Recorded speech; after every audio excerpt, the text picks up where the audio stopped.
están? Buenos días. Buenos días. Mi nombre es Gladys Ramírez, soy médico psiquiatra de niños y adolescentes. Vamos a hablar de un tema muy importante y que ha aumentado en los últimos años, la depresión infanto-juvenil. Actualmente todavía existe mucho escepticismo acerca de que un niño puede deprimirse. Hay también mucho estigma. Poder decir que un pequeño, que un adolescente tiene depresión, le cuesta mucho asimilar a la familia. Es un temor de poder decir que mi niño se siente triste, ¿no? Anteriormente, la escuela psicoanalítica no admitía que la depresión en un niño y en un adolescente existía.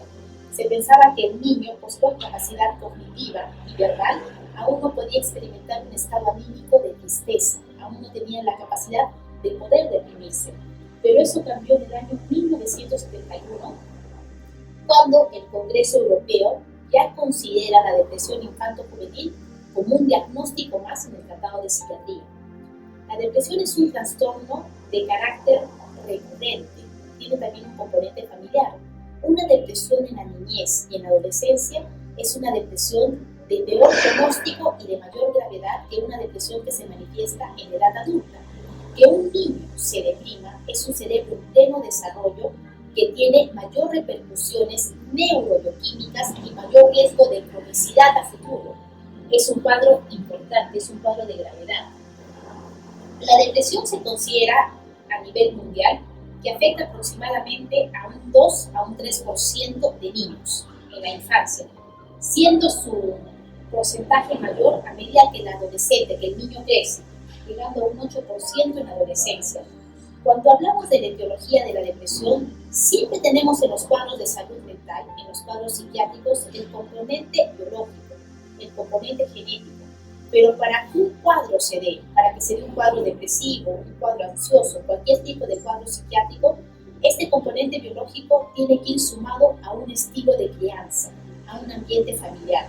Si yo tengo un ambiente familiar adecuado, si yo tengo un sostén familiar adecuado, un apoyo familiar adecuado, no tiene por qué manifestarse estos genes, esta vulnerabilidad. Al contrario, ¿no? Un entorno familiar adecuado, una madre presente, un padre presente, afectuoso, de alguna manera, biológicamente hablando, puede hasta silenciar esta carga genética. Y de igual modo, ¿no? Si yo tengo un niño que genéticamente viene con todo adecuado, pero yo tengo un entorno cargado de violencia emocional, violencia física, violencia sexual, negligencia, yo también puedo activar ciertos genes de manera inadecuada.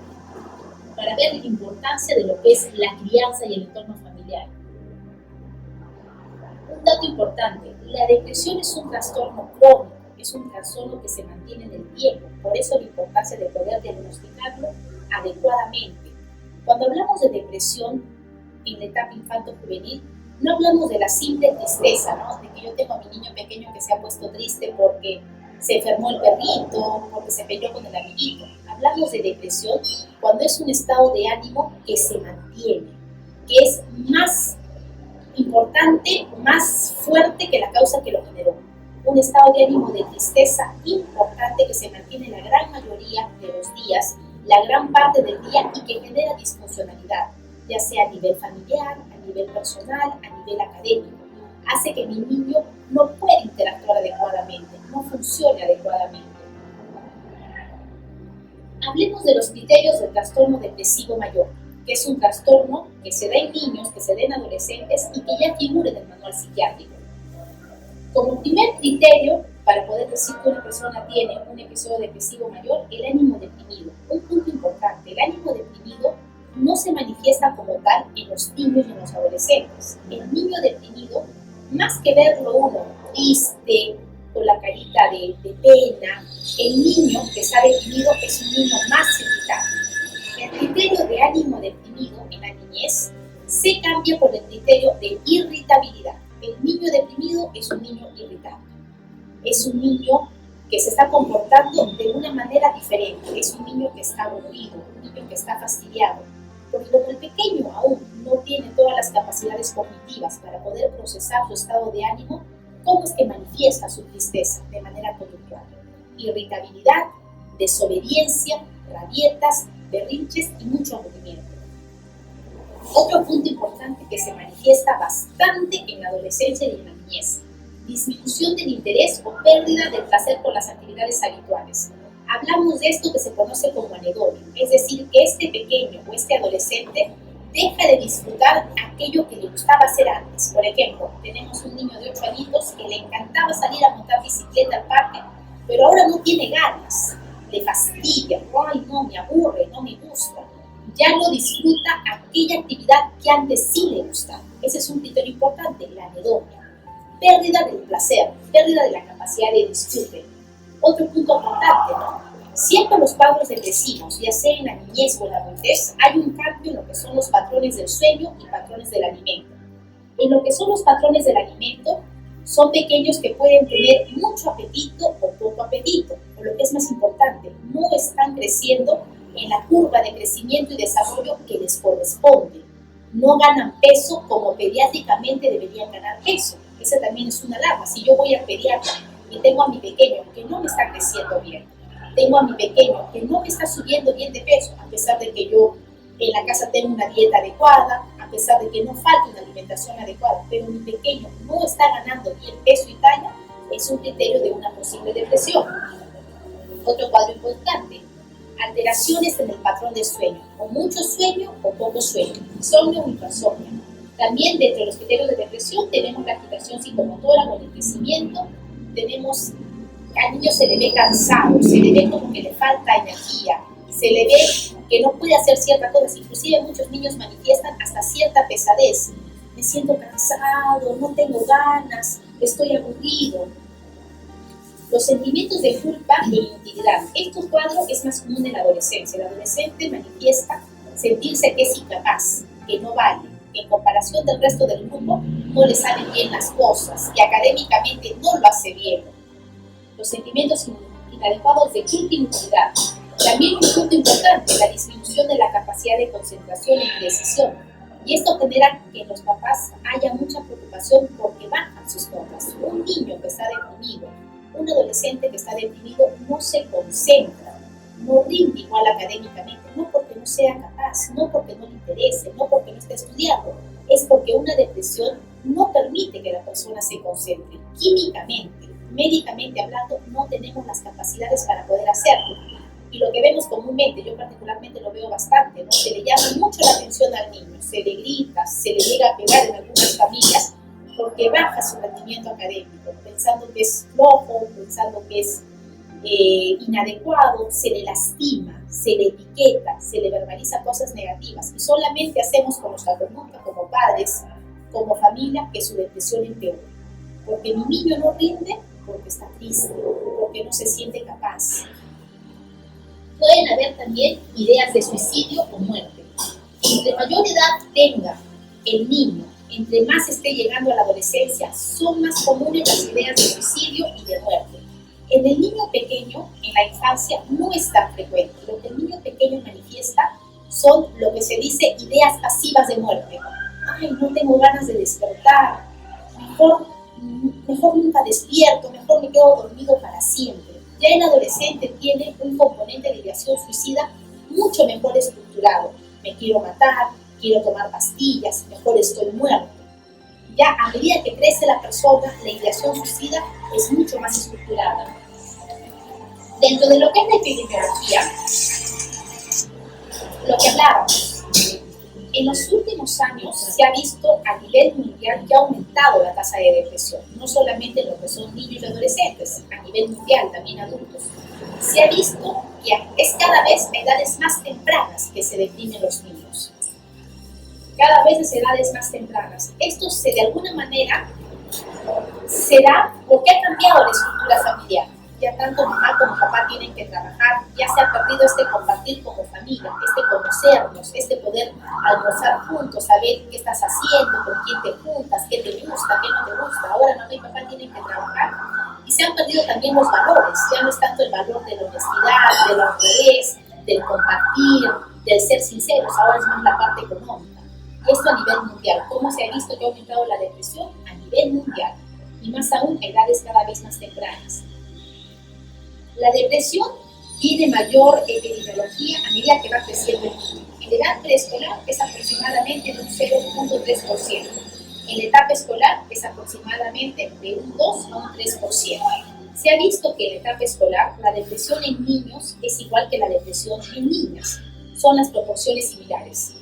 En los adolescentes la depresión va aumentando, llegando inclusive a un 8%. En la adolescencia es mayor la depresión en las mujeres. 2 a 3 veces más frecuente en la población femenina. Esto se debe a muchos factores. También a los factores hormonales, a los factores sexuales y también a la misma psicología propia de la mujer, que somos más sensibles, tenemos mayor riesgo de hacer cuadros depresivos ansiosos. El varón, por su misma fisiología, tiene mayor riesgo de hacer cuadros conductuales. Otro punto importante, el que yo tenga un familiar con un cuadro depresivo hace que un niño, si yo soy una madre con depresión, mi niño tiene 3 veces mayor riesgo de hacer un cuadro depresivo, porque genéticamente hay una predisposición biológica. Y algo también bien importante, se ha visto en estudios que se han hecho a lo largo de muchos países, que un factor pronóstico de que una depresión en la infancia vaya bien es si hay depresión en los padres. Si yo tengo una madre deprimida que no está recibiendo ayuda y que su niño también desarrolla depresión, no va a mejorar el niño mientras que esa madre no reciba ayuda para su depresión y no mejore anímicamente. Es un factor pronóstico muy importante la depresión familiar. Se ha visto también que en las consultas pediátricas, muchos niños que van por cuadros de somatización, es decir, dolor de cabeza, dolores físicos, como puede ser dolor de cabeza, dolor de estomaguito, hay una depresión de fondo. Si tenemos a un niño pequeño que presenta dolores de cabeza constantes, dolores de estómago constantes y no hay una causa médica que lo justifique, no hay un cuadro neurológico, un cuadro gastroenterológico, muy probablemente tenemos un cuadro de un niño depresivo. El niño depresivo también lo manifiesta por su poca capacidad todavía cognitiva, es un cerebrito todavía en pleno desarrollo, lo manifiesta físicamente. En la consulta pediátrica, aquellos cuadros de dolor que no tienen una etiología conocida, una etiología exacta, tenemos que ver si es que no hay un fondo depresivo. En el Perú, hablemos del Perú. Se ha visto, ahora en los últimos 4 años, han abierto diferentes centros de salud mental en todo el Perú. Y se han hecho estudios en el año 2018 en el Instituto Nacional de Salud Mental con Mario Delgado y Bello Nerucci, que se encarga de hacer todos los estudios epidemiológicos de salud mental del Perú.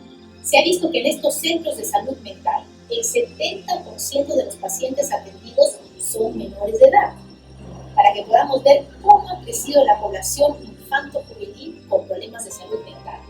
Los problemas más frecuentes en estos estudios que ha hecho Nerucci, se ha visto que los mayores problemas que presentan estos menores de edad son depresión y ansiedad, y siempre asociados a ambientes de violencia doméstica.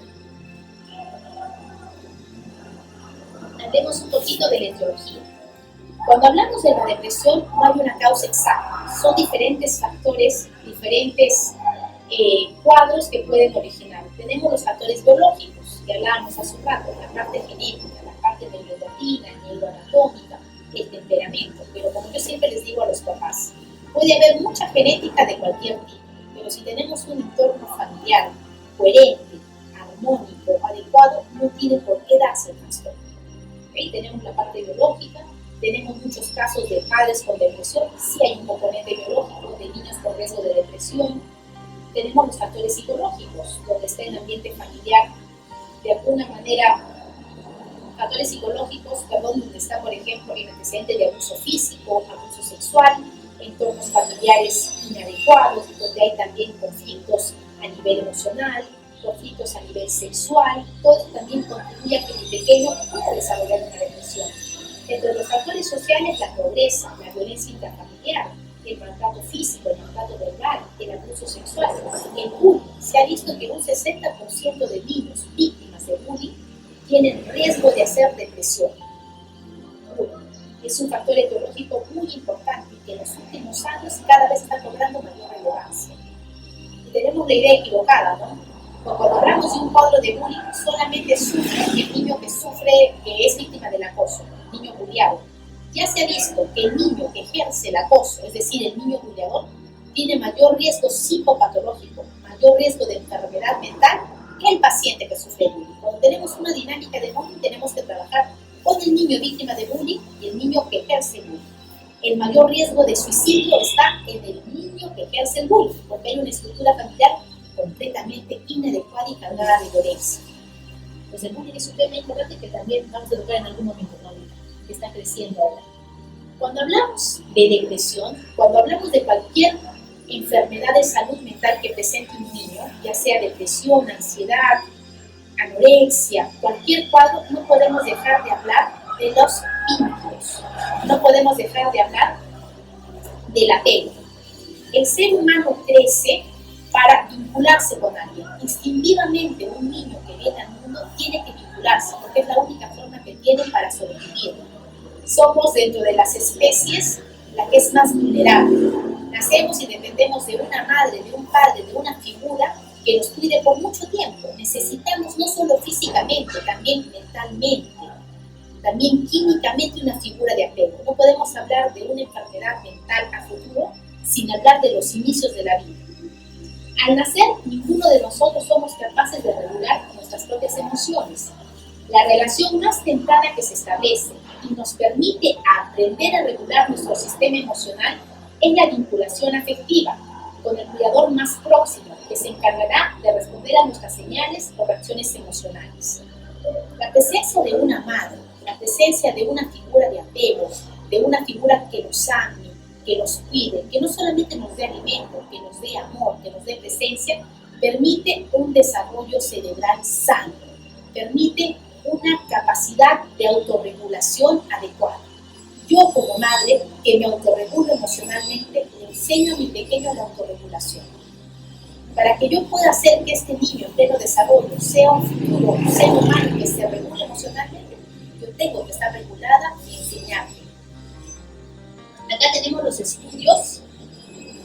Un ratito, me equivoqué. Estos lazos o vínculos afectivos que se establecen y perduran en el tiempo hacen sentir al individuo los primeros sentimientos positivos, como seguridad, afecto, confianza y también los primeros sentimientos negativos, como inseguridad, abandono y miedo.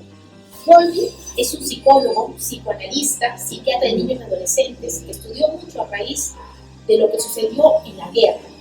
Vio a estos niños que perdieron a sus padres en la guerra y que pasaron a estar en orfanatos y vio cómo esta ausencia de vínculos tempranos, esta ausencia de un cuidado materno adecuado, generaba niños con futuros riesgos psicopatológicos, riesgos a futuro, futuros niños depresivos, ansiosos, con problemas conductuales.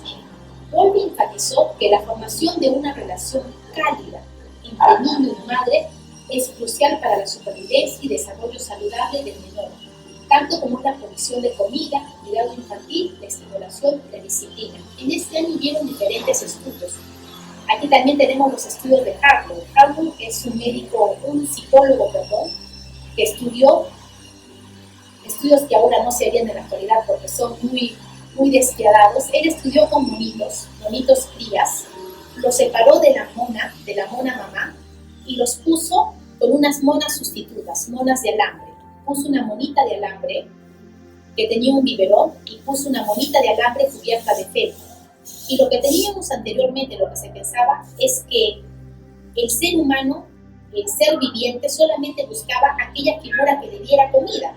Había el concepto equivocado que este monito cría buscaría la monita de alambre que tenía el biberón, pero no.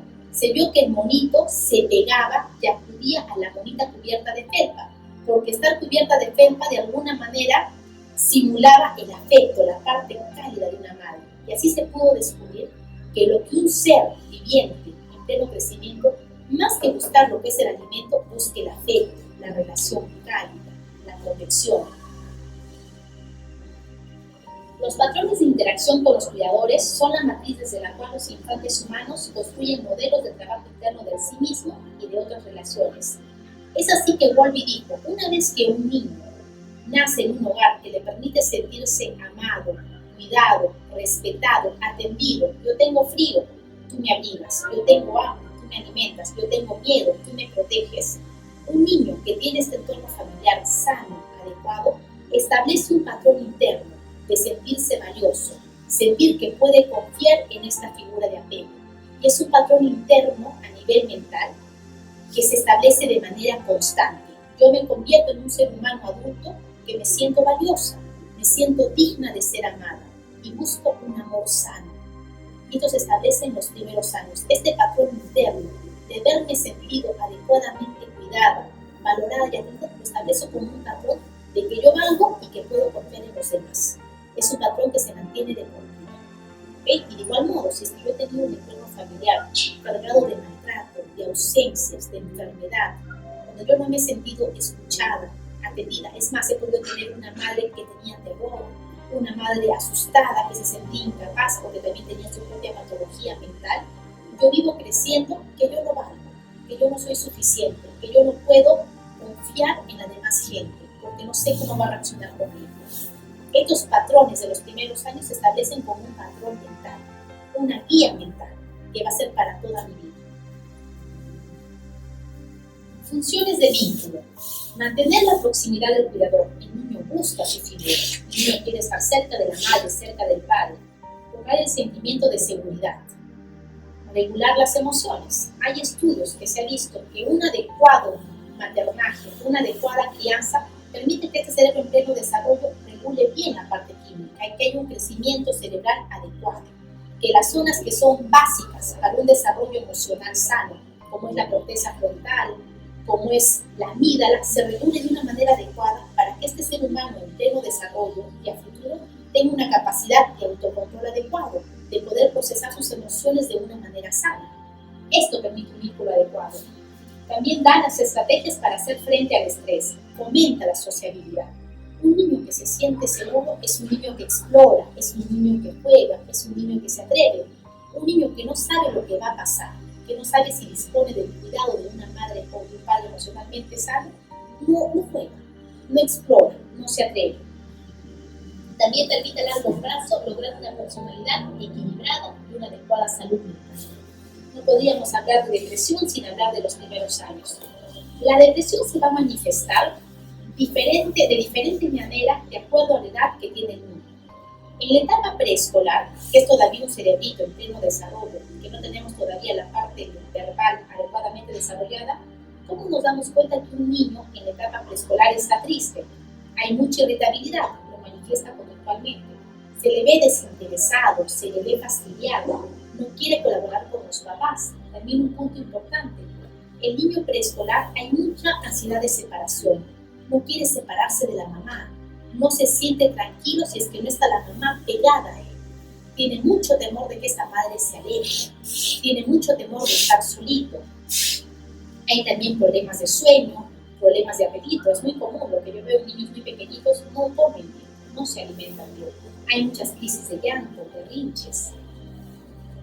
En la etapa escolar ya es un poco más fácil de alguna manera hacer el diagnóstico. A partir de los 7 a 8 años el niño expresa mejor su estado emocional, tiene mayores capacidades cognitivas y verbales para poder decir estoy triste, no me siento bien. En la etapa escolar ya hay una expresión triste, ya puedo ver la cara de mi niño triste, acongojado, agobiado, hay mucho llanto, también lo puedo ver un poco más lento, o todo lo contrario, un poco más inquieto. Algo que es básico, hay un descenso del rendimiento escolar. El niño pequeño, el niño en la etapa escolar con un problema emocional, no rinde académicamente, no se concentra, no tiene ganas de hacer las cosas, no las disfruta. Lo que decíamos hace un rato, en la etapa escolar, en la etapa de la infancia, el niño expresa su estado emocional físicamente. Es muy común el tema de la somatización, dolor de cabeza, dolor de estomaguito. También hay mucho sentimiento de culpa. Por la poca edad, por la poca todavía etapa que está viviendo evolutiva, hay mucho sentimiento de culpa. El niño, como no entiende lo que está sucediendo, siente que es malo, que no es capaz, que no le va bien en el colegio porque es tonto, porque es burro. Muchas veces el mismo entorno familiar de alguna manera permite que esto se incremente. En la adolescencia, a medida que va creciendo la persona, cada vez el cuadro se parece más a la depresión en la adultez. El adolescente ya se ve un ánimo deprimido o irritado, más parecido a la etapa adulta. Hay mucha pérdida de interés, ya no disfruta lo que hacía anteriormente. También hay problemas del sueño, problemas del apetito. Se le ve al adolescente muy cansado, muy fatigado. No tiene deseos de hacer nada. Yo tengo algunos adultos que me dicen, ¿no? Siento como que hubiera hecho ejercicio toda la noche. Me siento hasta físicamente contracturado, engarrotado. No tengo ganas ni siquiera de pararme de la cama. Hay mucho cansancio. A medida que va creciendo la persona, son mayor las ideas e intentos de suicidio. Cuando tenemos a un adolescente que ya intenta, que ya tiene un plan suicida, es una depresión grave. Otro punto importante, por la misma etapa de la adolescencia, que el adolescente quiere de alguna manera imponer su punto de vista, establecer un rol en la familia, un rol en la sociedad diferente, también tenemos mayores problemas conductuales. Es bastante común que el adolescente deprimido tenga riesgo de consumo de sustancias. Es una forma de automedicar su dolor. Depresión en la adolescencia puede haber consumo de sustancias. La comorbilidad, es decir, ¿de qué cuadro se acompaña una depresión? El que haya un cuadro más agregado a la depresión es la norma. Es raro ver a un niño o a un adolescente solamente con depresión. Es rarísimo. En un 40 a un 70% de casos hay un cuadro psiquiátrico, psicológico agregado. Lo más común, la depresión y la ansiedad, porque comparten mecanismos neuroquímicos muy similares. Depresión y ansiedad son como primas hermanas, van de la mano. Tenemos trastornos de ansiedad en un 30 a un 80%, trastornos de conducta en un 10 a un 20%, es decir, adolescentes o niños que están conductualmente inmanejables, que desafían a la autoridad, que no obedecen las normas sociales. Es muy común este problema conductual cuando hay depresión. También tenemos el trastorno depresivo, que puede ser secundario. ¿Cuáles son los cuadros que más riesgo de producir una depresión?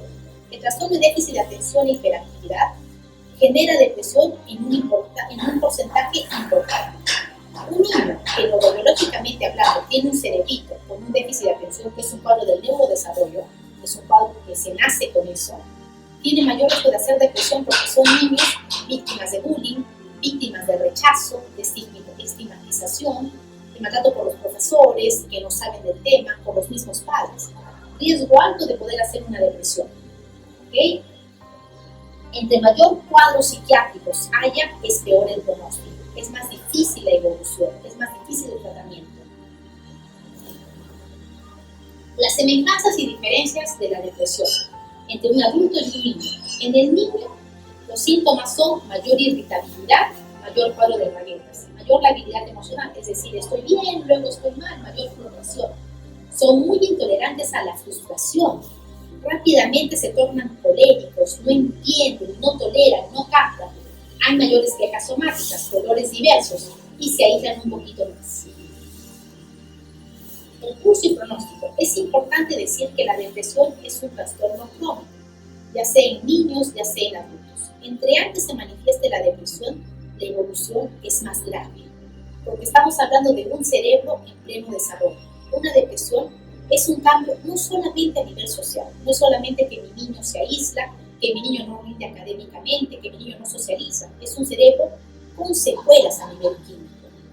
Eso permite que ciertos circuitos cerebrales se desregulen y en plena etapa que el cerebro está recién creciendo.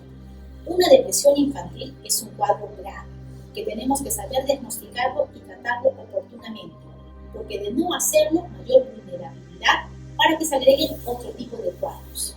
Y de no hacerlo, no solamente afectamos la autoestima, la capacidad académica, social, también hacemos que este cuadro se cronifique y que este cerebro tenga mayores secuelas a largo plazo, mayor riesgo de enfermedades a largo plazo.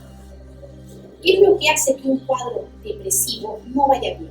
A pesar de que tiene un tratamiento psicológico, psiquiátrico cuando es necesario, que hay una conflictividad mantenida en el hogar. Si es que yo tengo todo el tratamiento y todos los terapeutas, pero tengo una familia que continúa las peleas, una familia que no se comunica, una familia que solamente discute, es un hecho que este niño no va a mejorar. Un factor pronóstico muy importante, la conflictividad en el hogar. Otro factor pronóstico importante, lo que decía hace un rato. Si yo tengo una madre deprimida, sobre todo la madre, siempre los estudios enfatizan que es mayor la influencia de la madre que del papá. En los estudios está así. Si yo tengo una madre deprimida con un niño deprimido y esta madre no recibe un tratamiento o esta madre no mejora, que este niño mejore es bastante infrecuente. Un factor pronóstico que me puede llevar a una mala evolución, una enfermedad mental no bien tratada de uno de los padres, el abuso sexual, también es un factor pronóstico negativo, y el consumo de drogas. El tratamiento. Cuando hablamos de tratamiento tenemos que ver la gravedad del cuadro depresivo. No todos los cuadros depresivos son iguales. Tenemos cuadros depresivos leves, moderados, severos. Tenemos que ver también la característica del niño, el temperamento del niño, cuáles son sus cualidades, cómo es el entorno familiar, para ver qué tipo de herramientas tenemos. En el tratamiento tenemos el tratamiento farmacológico y la psicoterapia. Lo que es importantísimo es la psicoterapia. No todos los cuadros depresivos tienen que medicarse.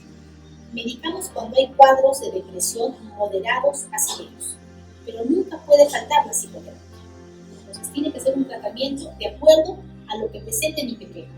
Puede ser un tratamiento psicoterapéutico o farmacológico. Lo que se ha visto cuando tenemos una depresión moderada a severa, se ha visto que sí es absolutamente necesaria la medicación. La medicación, yo siempre les digo a los papás, no es medicación que genere dependencia. Cuando hablamos de un cuadro de depresión, es un cerebro que tiene sustancias que generan toxicidad.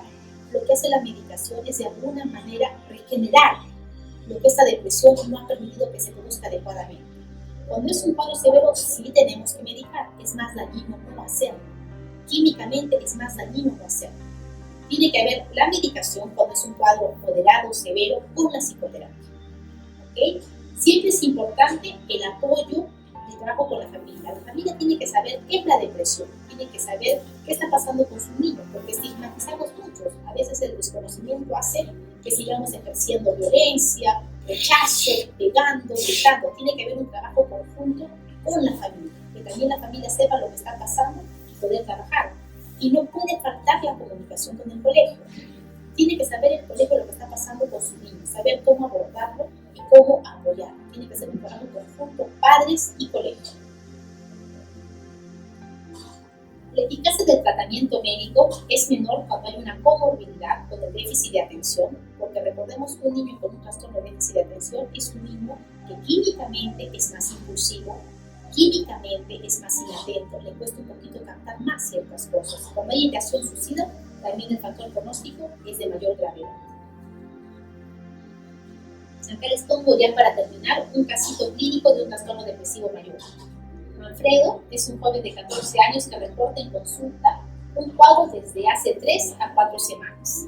Para hablar de un trastorno depresivo mayor, tiene que haber un cuadro de aproximadamente 2 semanas. No podemos decir que está triste hace 2 días. Si es que ya tenemos un cuadro de 2 semanas para más, ya podemos hablar de un cuadro depresivo. En sus palabras, Manfredo dice sentirse inseguro, intranquilo, como con menores capacidades intelectuales. Ahí estamos viendo la dificultad para concentrarse, para rendir académicamente. Más inatento, y aunque me esfuerzo, no logro hacer las cosas bien. Siente como si se bloqueara su cabeza y no encuentra palabras para explicar las cosas en clase. Durante los fines de semana siente pereza y se queda muy aburrido en casa. Otros síntomas. Un adolescente que no me salga a pasear, un adolescente que no esté alegre por un fin de semana, que se sienta cansado, llama la atención. A veces me pongo serio y así me quedo el resto del día y no sé ni por qué. Aunque siento ganas de llorar, no lo logro. Manfredo también ha presentado opresión torácica, un cuadro más de somatización. Insomnio, afecta el sueño y afecta el apetito. Sueño no recuperador y condición el apetito. No hay ideas de muerte. Siente que esto no es algo pasajero y es así que la familia consulta al médico. Acá podemos ver, ¿no?, en este adolescente cómo hay las dificultades de concentración, la poca capacidad de disfrute, dificultades en el sueño, en el apetito, la somatización de dolores en el pecho, y él ya siente que es algo que no es normal, que no le permite estar tranquilo. ¿Okay? Conclusiones. El trastorno depresivo mayor es frecuente y sí existe en la población infanto-juvenil. Es causado por múltiples factores biológicos y psicosociales. Siempre es la suma de todo, no es solamente un factor. Cada cuadro clínico va a ser de acuerdo a la edad del niño. No es lo mismo un adolescente deprimido que un niño de 6 años deprimido. Y siempre es necesario el trabajo e involucramiento de la familia. No podemos trabajar con un niño si es que no trabajamos con la familia. Si es que yo tengo una mamá deprimida, tengo que tratar a la mamá para que pueda hacer el soporte emocional de mi niño deprimido. Muchas gracias.